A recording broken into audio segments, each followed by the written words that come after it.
Perhaps the formula that Luther used that is most famous and most telling at this point is his formula, Simul Justus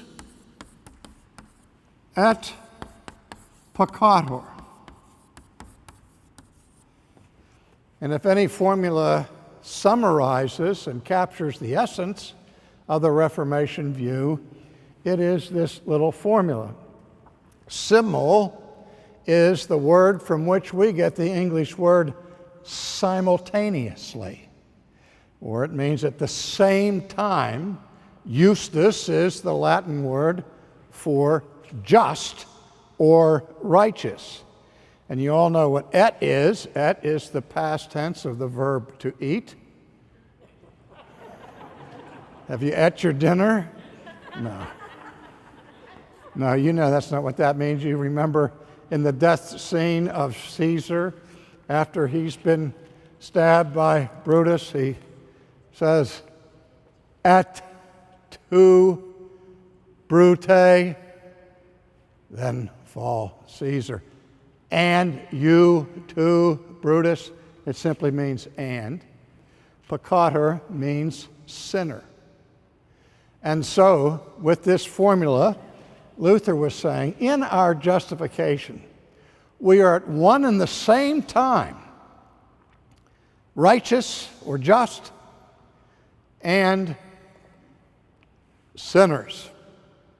Now, if he would say that we are at the same time and in the same relationship, just and sinners, that would be a contradiction in terms.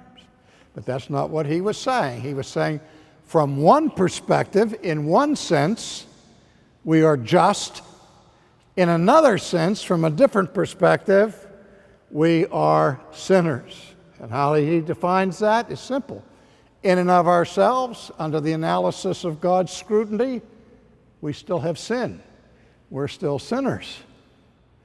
But by imputation and by faith in Jesus Christ, whose righteousness is now transferred to our account, then we are considered just or righteous.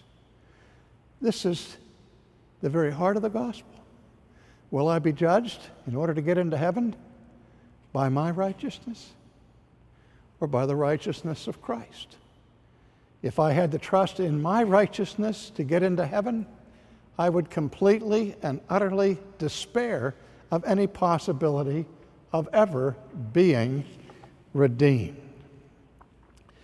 But when we see that the righteousness that is ours by faith is the perfect righteousness of Christ, then we see how glorious is the good news of the gospel. The good news is simply this: I can be reconciled to God, I can be justified by God, not on the basis of what I did, but on the basis of what's been accomplished for me by Christ. But at the heart of the gospel is a double imputation. My sin is imputed to Jesus. His righteousness is imputed to me. And in this twofold transaction, we see that God, who does not negotiate sin, who doesn't compromise his own integrity with our salvation, but rather punishes sin fully and really after it has been imputed to Jesus, retains his own righteousness, and so he is both just and the justifier, as the apostle tells us here. So my sin goes to Jesus, his righteousness comes to me in the sight of God.